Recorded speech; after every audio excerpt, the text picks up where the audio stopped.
The council chamber on Zenith Prime hummed with the voices of 200 different species, each one representing their world's interests in the vast expanse of known space. Captain Jake Morrison stood near the back of the observation deck, his hands clasped behind his uniform as he watched yet another session unfold before him. He had been coming to these meetings for 5 years now, and each time he felt the same knot tighten in his stomach as he watched his people be dismissed, ignored, and treated like children who had stumbled into a room full of adults. The Krovar ambassador was speaking now, his voice a deep rumble that translated through the universal devices everyone wore. He was complaining about human expansion, claiming that a colony ship had violated ancient territorial boundaries that nobody had ever enforced until humans made the effort to settle there. Jake knew the truth because he had read the reports himself. The world in question had been a barren rock until human terraformers spent 15 years turning it into farmland. Now that it produced food, suddenly the Krovar remembered they had a claim from 3,000 years ago. Lieutenant Sophie Blake stood beside Jake, her jaw clenched so tight he could see the muscle working beneath her skin. She was younger than him by a decade, part of a generation that had grown up hearing stories about Earth's patient diplomacy, but had only experienced the frustration of watching that patience accomplish nothing. When the Krovar ambassador finished his speech and the council voted to support the eviction of human colonists, Sophie let out a breath that sounded more like a hiss. The human ambassador, a tired man named George Palmer, stood to address the council, but his objection was cut short by the Vendari representative who claimed that proper procedure had not been followed in filing the complaint. The council agreed and moved to the next item on their agenda, without allowing Palmer to finish speaking. Jake watched the ambassador's shoulders slump as he sat back down, and something cold settled in Jake's chest. After the session ended, Jake and Sophie made their way back to their ship, the Meridian, which was docked at one of the station's outer pylons.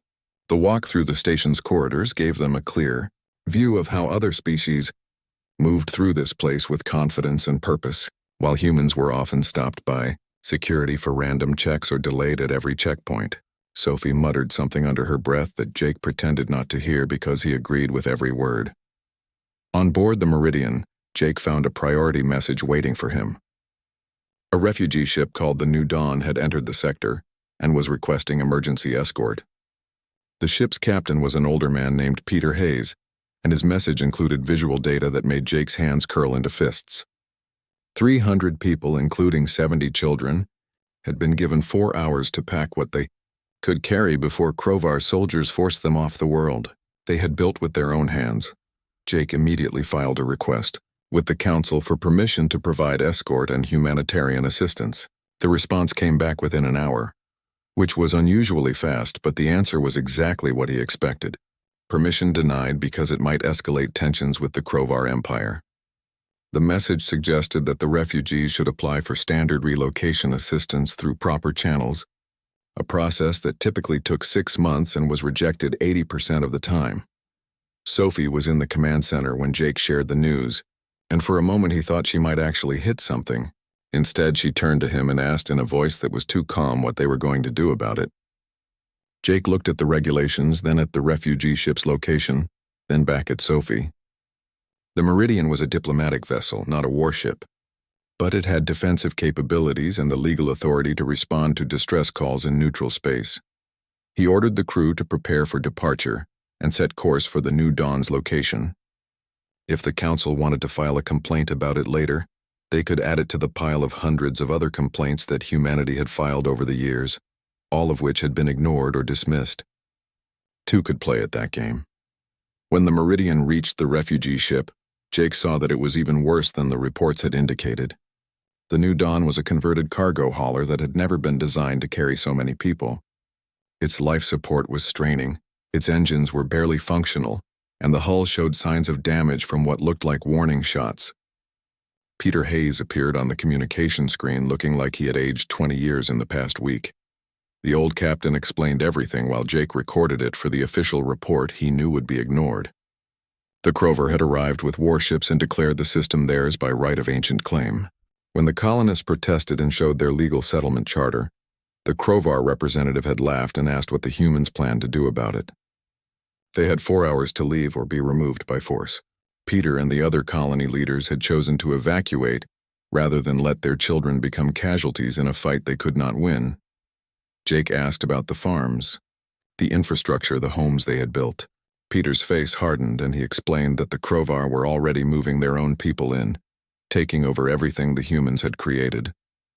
15 years of work, 15 years of transforming a dead world into a living one, and now it belonged to someone else simply because they had the military power to take it.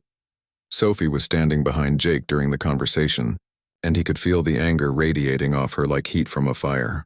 When the call ended, she asked him how much longer humanity was going to accept this kind of treatment. Jake did not have an answer for her, because he had been asking himself the same question. For 5 years, the Meridian escorted the New Dawn to the nearest human station where the refugees could receive proper assistance. Along the way, Jake filed his formal complaint with the Galactic Council, detailing every violation of settlement law and every act of aggression by the Krovar. He attached Peter's testimony, added his own observations, and marked it as urgent. 3 days later, he received a response.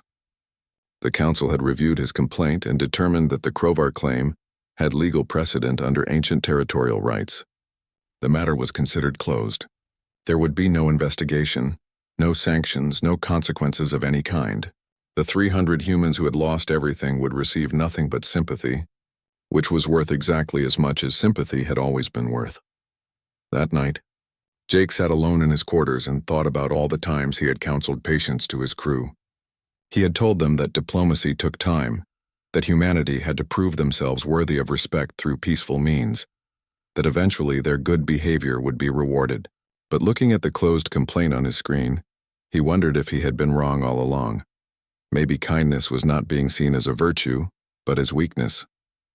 Maybe patience was not being admired, but exploited. Maybe the only language the galaxy truly understood was the one humans had hoped to leave behind when they reached for the stars.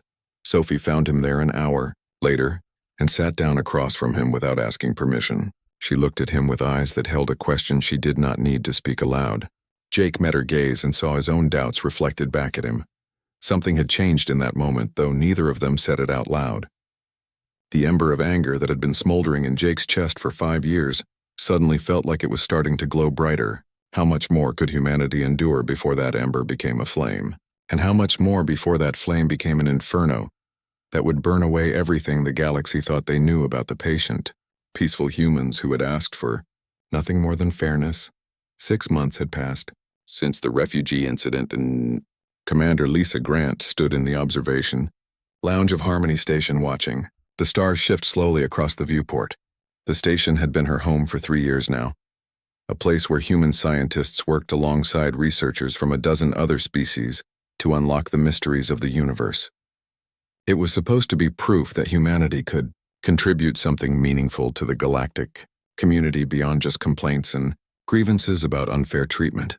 The research they conducted here had real value too.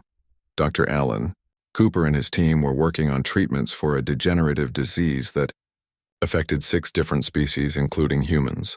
Another team was studying the unusual properties of dark matter in this region of space, which could revolutionize faster than light travel.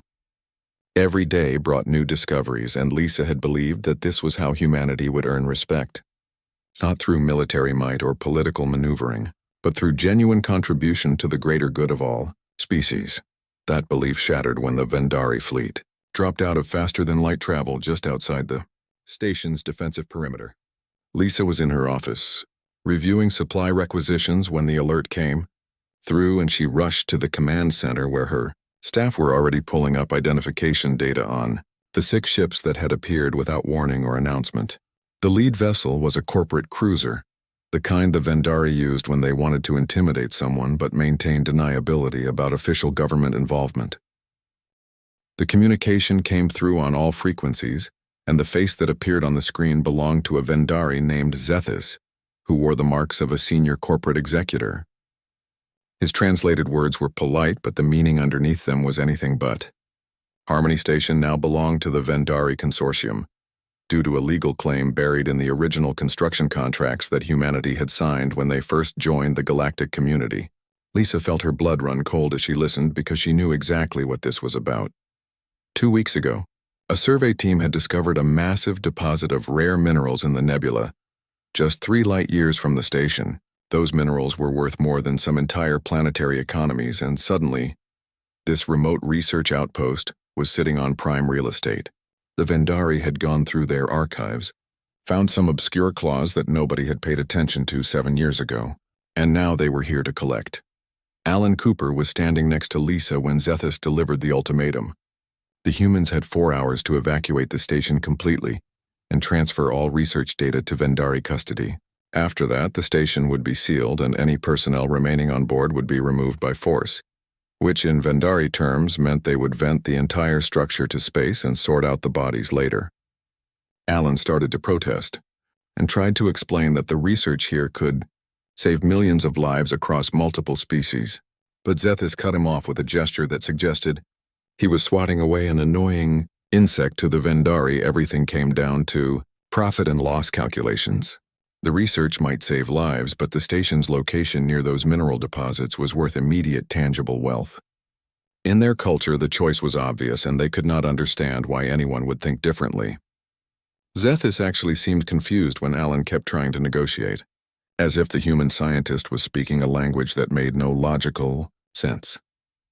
Lisa immediately sent an emergency message to Earth, requesting guidance and authorization to resist, but the station was at the very edge of explored space and the communication delay was significant. She would not receive a response for at least 2 hours, and by then the Vendari deadline would be almost expired.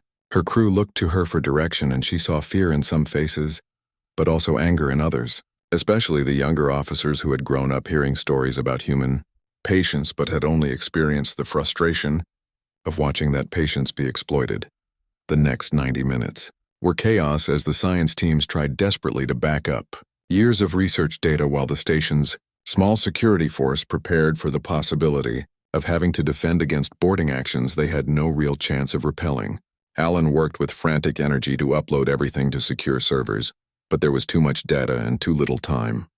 Some of the other species working on the station started to evacuate immediately because their governments had made it clear that this was a human problem, and they wanted no part of it. Lisa stood in the command center and watched the timer count down while she waited for Earth's response. When it finally came through with only 40 minutes remaining, the message was exactly what she had expected.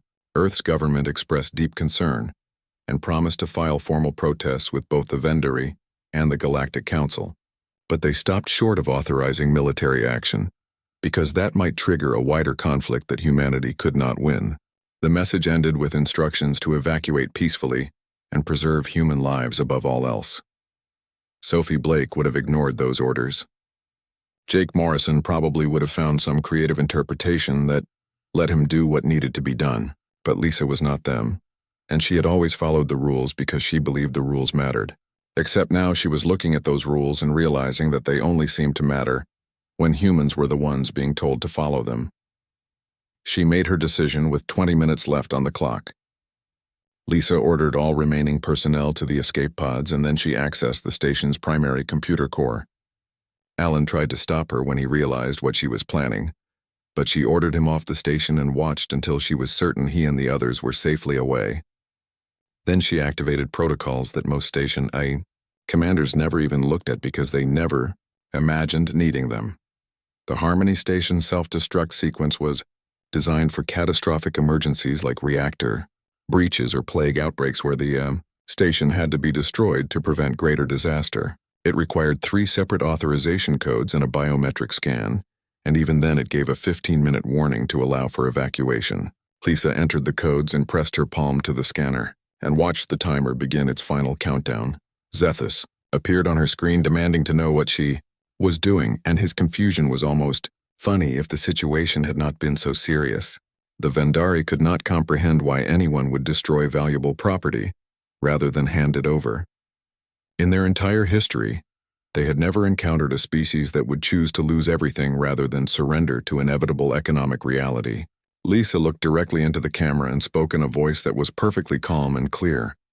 She told Zethus that if humanity could not have the station, then nobody would have it.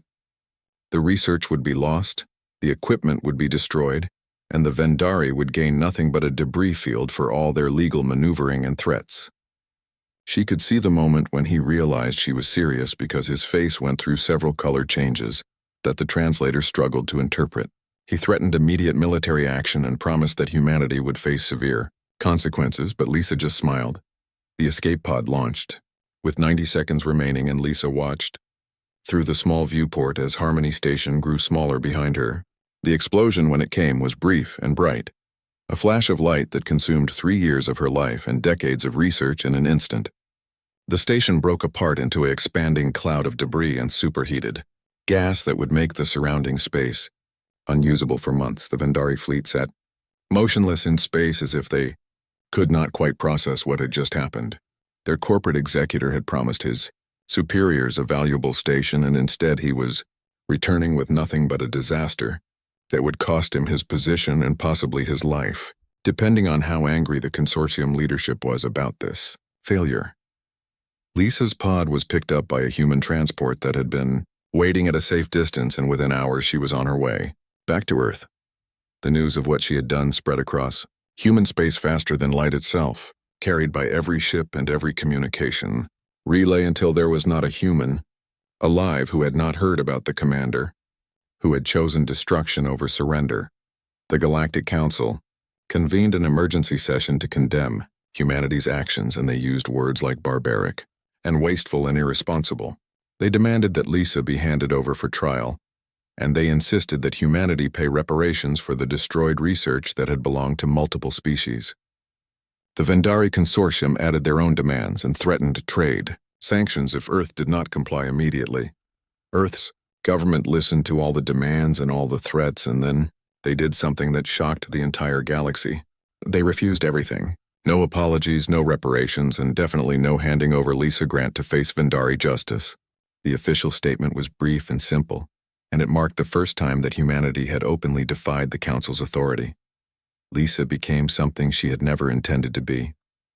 On Earth and across every human colony, her name was spoken with pride, and her face appeared on screens everywhere as the symbol of a new attitude that was spreading through humanity like wildfire. She had not set out to start a revolution, but sometimes revolutions start themselves, when enough people finally decide they have had enough. The message was received by every species in the galaxy, whether they wanted to hear it or not. Humanity would no longer simply accept whatever treatment was handed to them.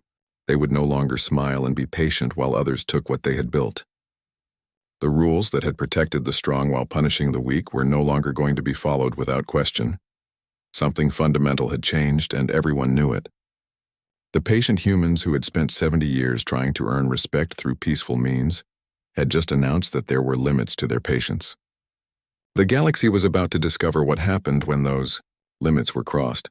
The Krovar Empire had been watching humanity's defiance with growing concern, and their military council decided it was time to remind these upstart newcomers of their place in the galactic order.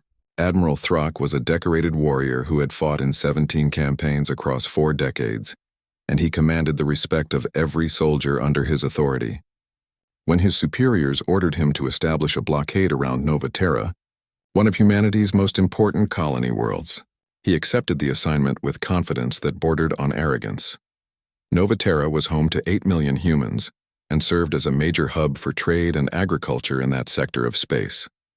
Throck arrived with 40 warships and immediately declared that the entire system was now under Krovar control due to disputed territorial claims that nobody had ever heard of before.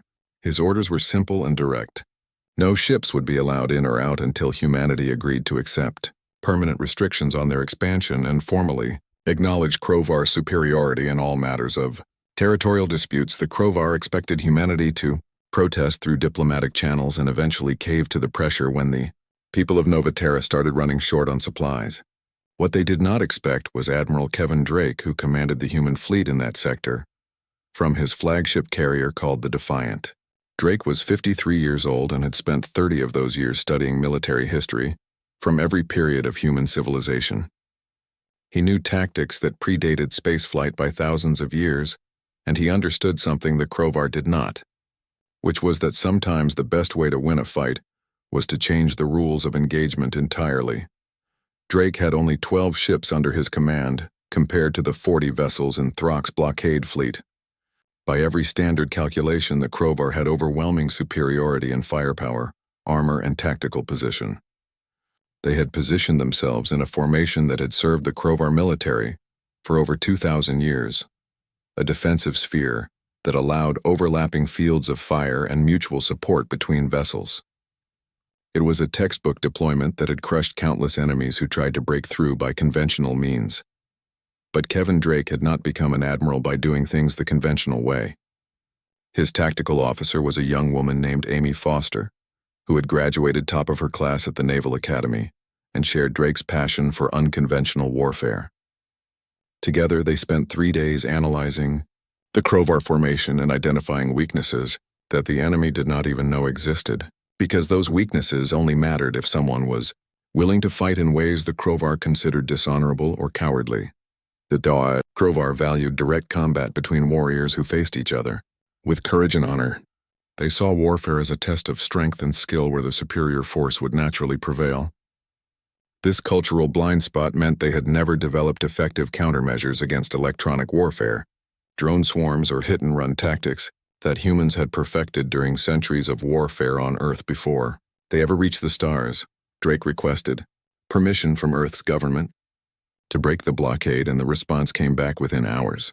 Permission granted with the caveat that he should minimize casualties if possible, but prioritize the safety of Novaterra's population above all else. The government was still trying to maintain some semblance of restraint, but everyone knew that restraint was becoming harder to justify with each passing day. The attack began at 0400 station time, when most of the Crovar crew would be at reduced readiness during their rest cycle. Drake's ships dropped out of faster-than-light travel at maximum range and immediately launched every drone they had. Over 300 autonomous craft that swarmed toward the Crovar formation like angry insects. The drones were not particularly dangerous individually, but they flooded the Crovar targeting systems with hundreds of contacts that all had to be tracked and engaged.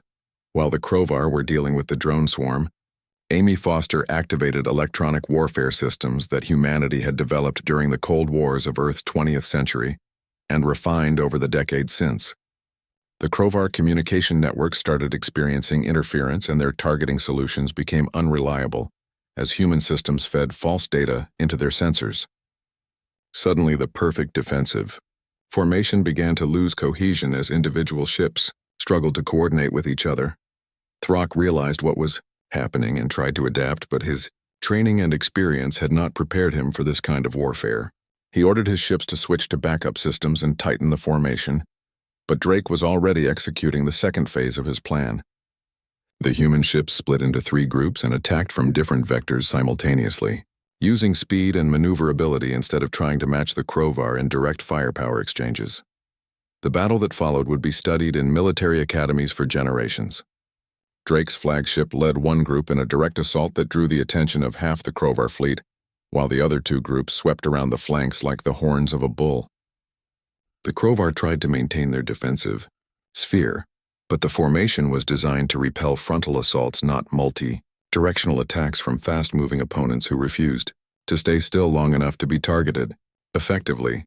One of Drake's destroyers, a ship called the Resolute commanded by Captain Nathan Price, managed to get inside the Crovar formation and target their command vessel's communication arrays. The precision strike knocked out Throck's ability to coordinate his fleet, and suddenly 40 ships were operating as individuals instead of as a unified force.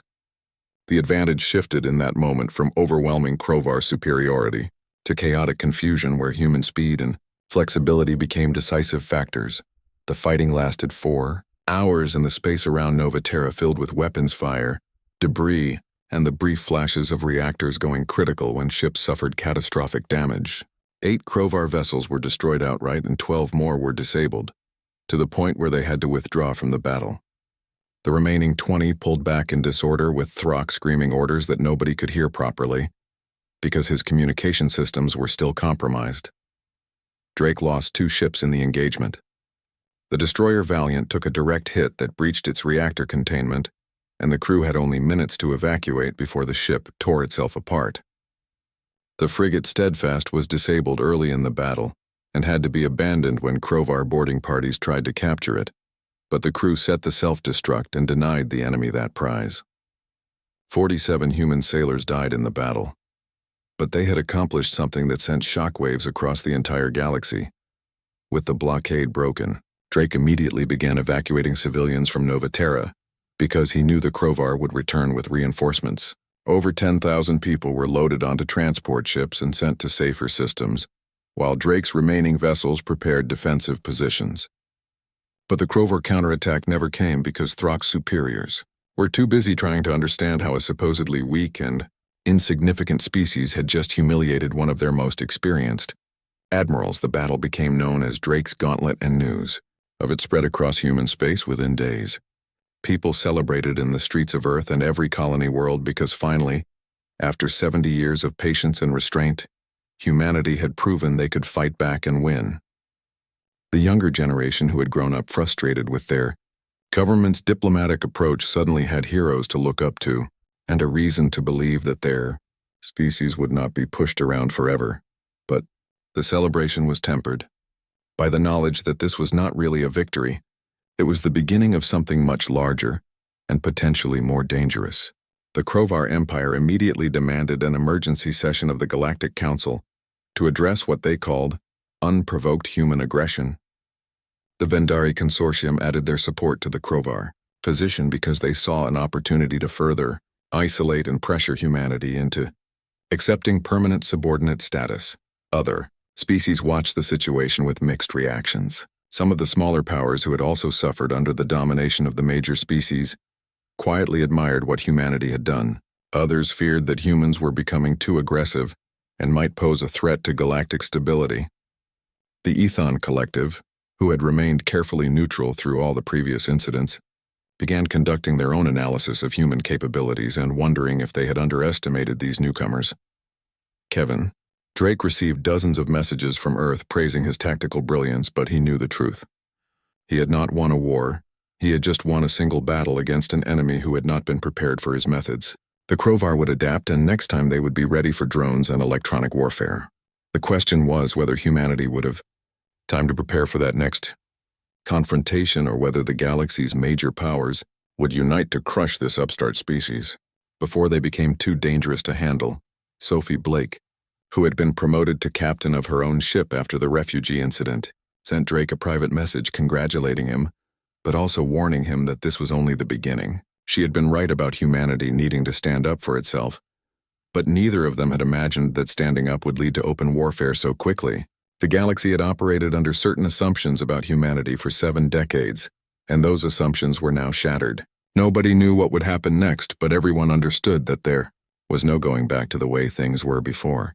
The line had been crossed, and blood had been spilled, and the patient humans who had asked for nothing more than fair treatment had shown their teeth. The galaxy was about to learn what happened when you pushed humanity too far. The emergency session of the Galactic Council was called with unprecedented speed, and the chamber on Zenith Prime filled with representatives from 200 species who all wanted to see what would happen when humanity finally had to answer for their recent actions. Ambassador Claire Peterson walked into that chamber flanked by Jake Morrison and Kevin Drake, both of whom had been summoned to testify about the incidents they had been involved in. Claire was a woman in her late 40s who had spent 20 years in diplomatic service, and she had never imagined that her career would lead to this moment, where she had to defend her species against charges that could result in sanctions, embargoes, or worse. The Crovar representative spoke first, and his speech was filled with outrage about the unprovoked attack on their blockade fleet. He painted humanity as dangerous warmongers who had rejected peaceful resolution in favor of violence and aggression. According to his version of events, the blockade had been a legitimate exercise of territorial rights, and the human attack had been nothing less than an act of war against a peaceful operation. He showed images of damaged Crovar ships and spoke about the families of the warriors who had died, making it sound like humanity had committed some terrible atrocity rather than defending their own colony. The Vendari representative followed with his own complaints about the destruction of Harmony Station and the economic damage that humanity's reckless actions had caused. He presented calculations showing the lost value of research and infrastructure never once mentioning that the Vendari had been trying to steal that station through legal trickery. He demanded compensation for the consortium's losses and suggested that humanity should be restricted from establishing any new stations or outposts until they learned to respect the property rights of other species.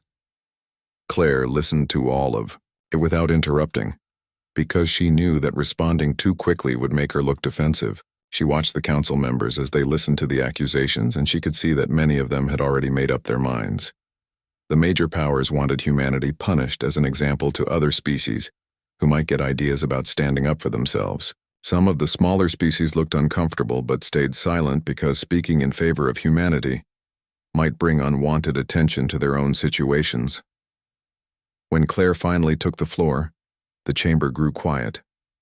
She began by thanking the council for the opportunity to respond, and then she proceeded to methodically dismantle every accusation that had been made. She presented evidence that the Krovar territorial claim on Novaterra's system was fabricated and had never existed in any official records until 3 days before the blockade began.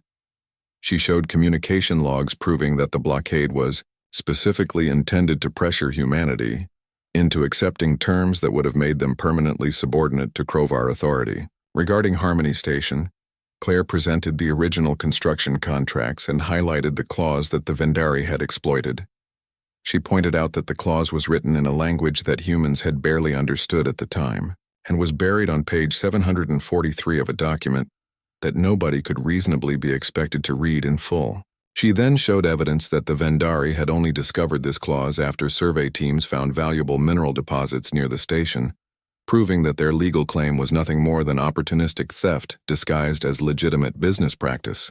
But the most powerful part of Claire's speech came when she began listing incidents that had occurred over the past 70 years. She spoke about colony ships denied passage through established trade routes for no legitimate reason. She presented data showing that human traders were taxed at rates 3 times higher than other species for identical goods. She provided examples of human scientific discoveries that had been stolen and patented by alien corporations, who then sold those innovations back to humanity at inflated prices.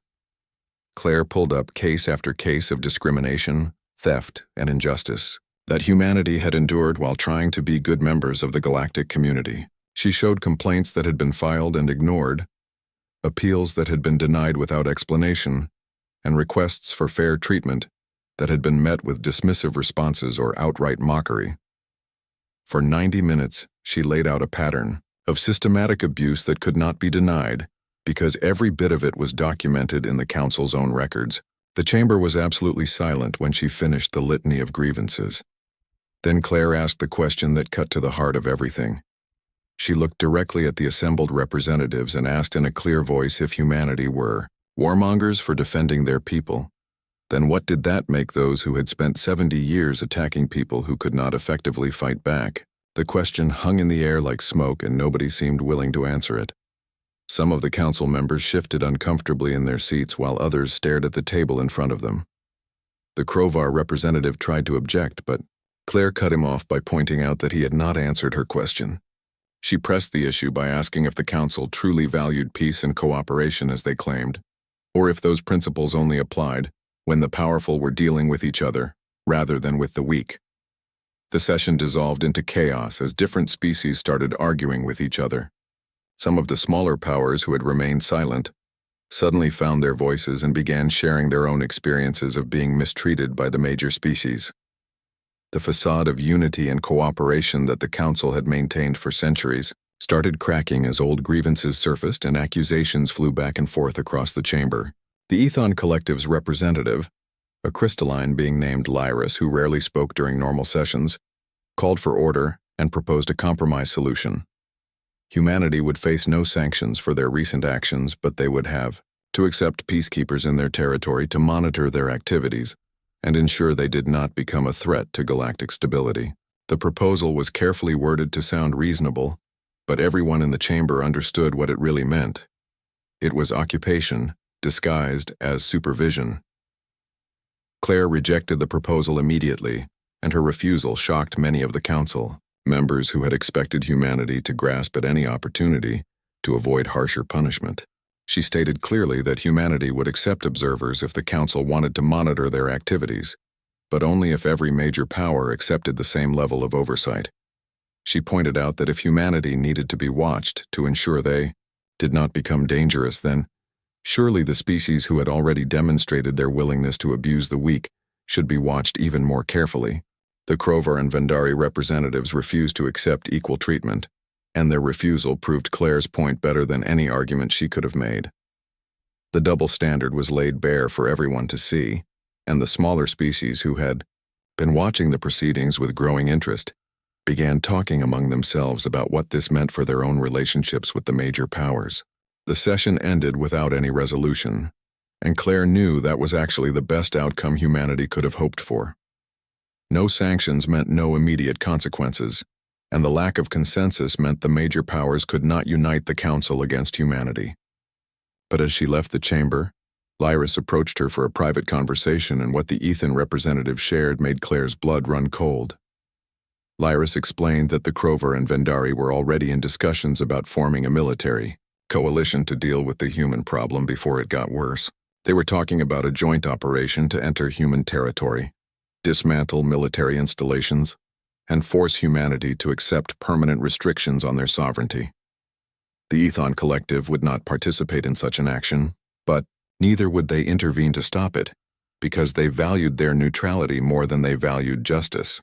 Claire asked how much time humanity had, and Lyris could only estimate that it would be weeks rather than months before the coalition fleet assembled. The Ethon were sharing this information partly out of sympathy for humanity's position, but also because they believed that what was coming would be a disaster that could destabilize the entire galactic order. They hoped that humanity would see reason and accept some form of compromise before it was too late. But Claire knew there would be no compromise, because humanity had already tried that approach for 70 years, and it had accomplished nothing, except to teach the galaxy that humans could be pushed around without consequence. She thanked Lyris for the warning, and left Zenith Prime with Jake and Kevin in tow. During the journey back to Earth, she drafted a message that would be sent to every human ship, station, and colony in known space. The message was brief and direct. A coalition fleet was being assembled to invade human territory and force humanity to accept subjugation. There would be no more diplomatic solutions and no more appeals to reason or fairness. The galaxy's major powers had decided that humanity needed to be put in their place, and they were willing to use military force to do it. Every human ship was being recalled to defensive positions, and every colony was being told to prepare for possible attack. Claire ended the message with words that captured what everyone had been feeling for months. Humanity had tried patience, and it had not worked. They had tried diplomacy, and it had been ignored. They had tried being Rizona. And it had been seen as weakness. Now they would try something different, and the galaxy was about to learn what humans became when all other options were exhausted. Jake Morrison read the message from the bridge of the Meridian and thought about the refugee ship and Peter Hayes, and all the other incidents he had witnessed over the years. Sophie Blake read it from her ship and felt vindicated that finally someone in authority was acknowledging what she had been saying all along. Kevin Drake read it from the Defiant and immediately began planning defensive strategies for a war he knew humanity might not survive.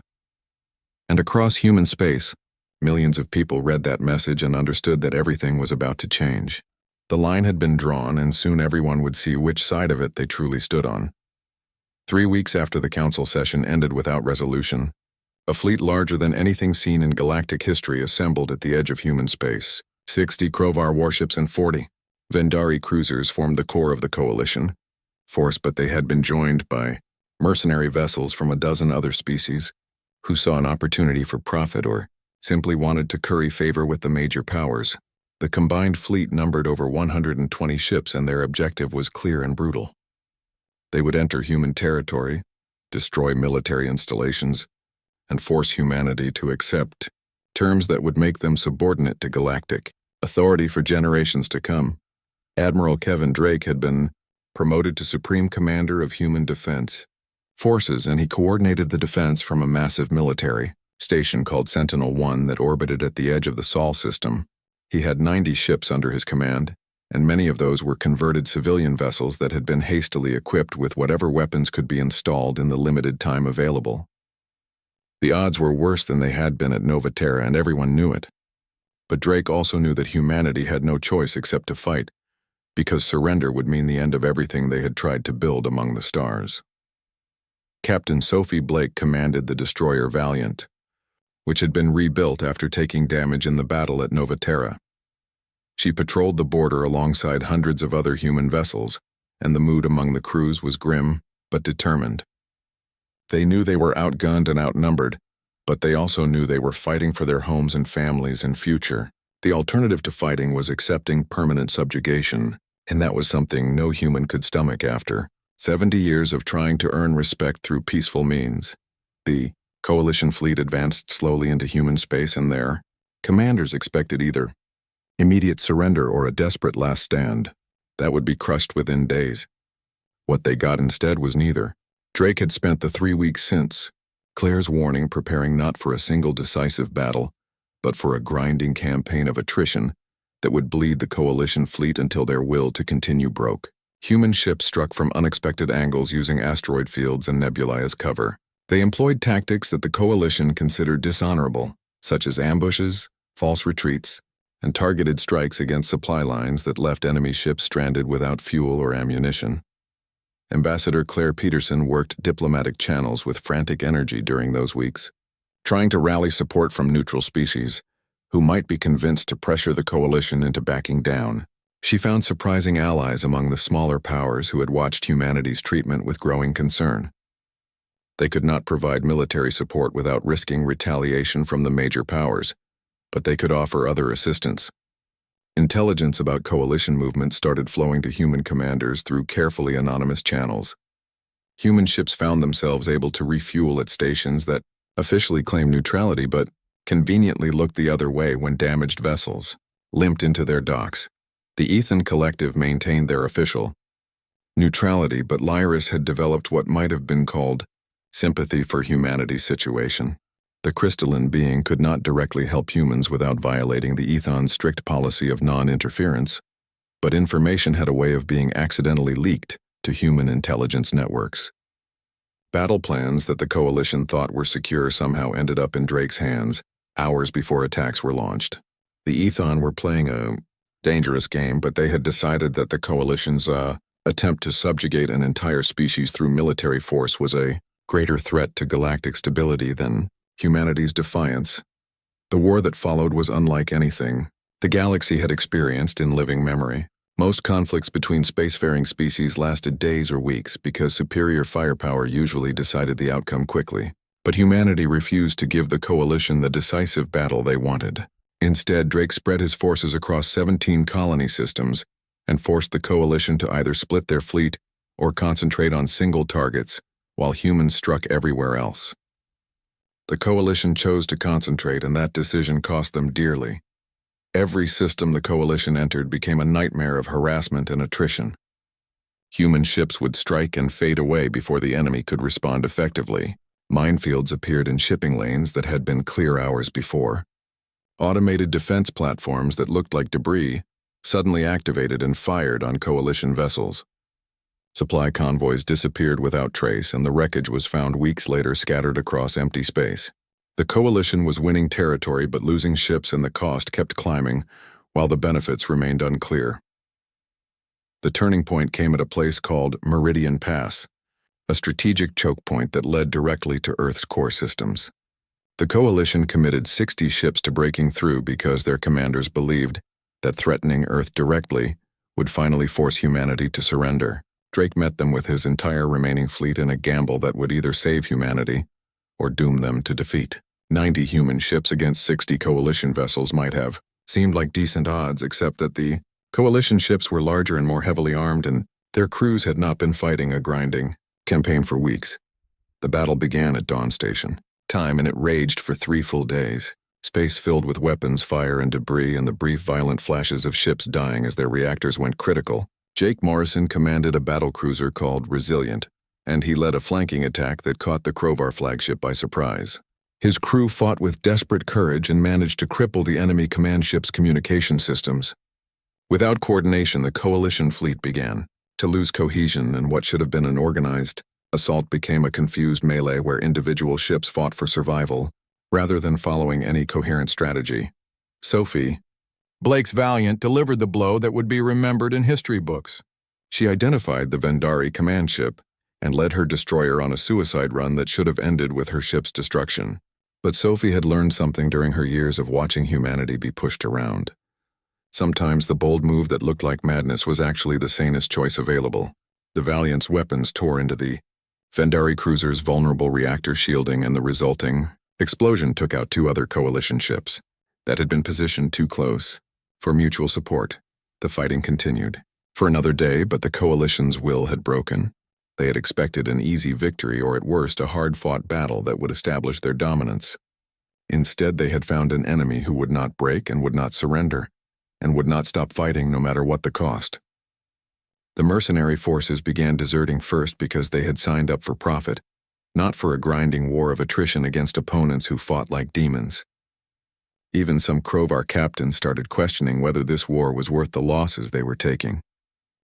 When the battle finally ended, the coalition had lost 27 ships destroyed and another 15 damaged beyond immediate repair. Human losses were horrific, with 31 ships destroyed and thousands of sailors dead. But the line had held, and Meridian Pass remained in human hands. More importantly, the coalition fleet was retreating, and everyone knew that. This war was effectively over. The coalition did not formally surrender because major powers do not admit defeat to species they consider inferior. Instead, they simply withdrew their forces and stopped talking about subjugating humanity. The Galactic Council convened another session, but this time the tone was very different. Claire Peterson addressed the assembly again, but now she spoke as the representative of a species that had proven they could not be conquered easily and would not accept subordination. She did not gloat about the military victory or make threats about future conflicts.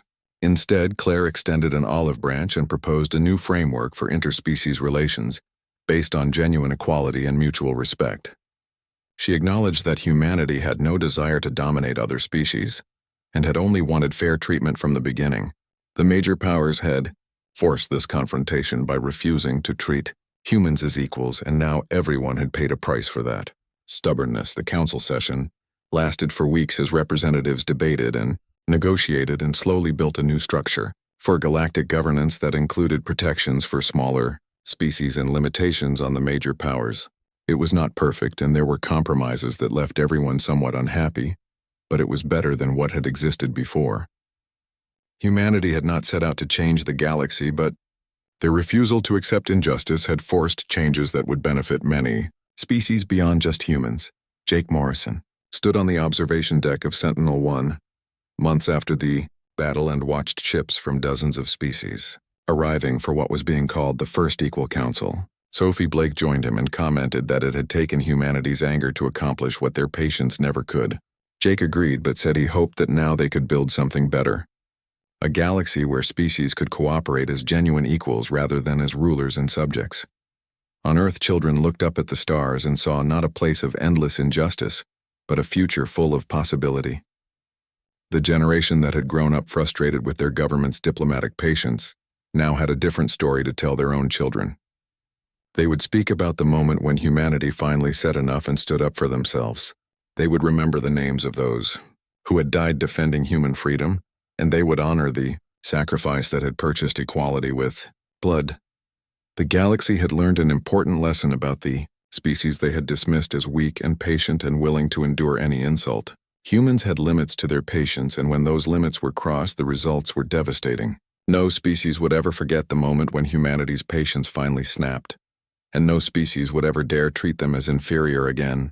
The line had been drawn in the stars themselves, and humanity stood on their side of it, unbowed and unbroken, and ready to face whatever came next as equals among the vast community of spacefaring civilizations.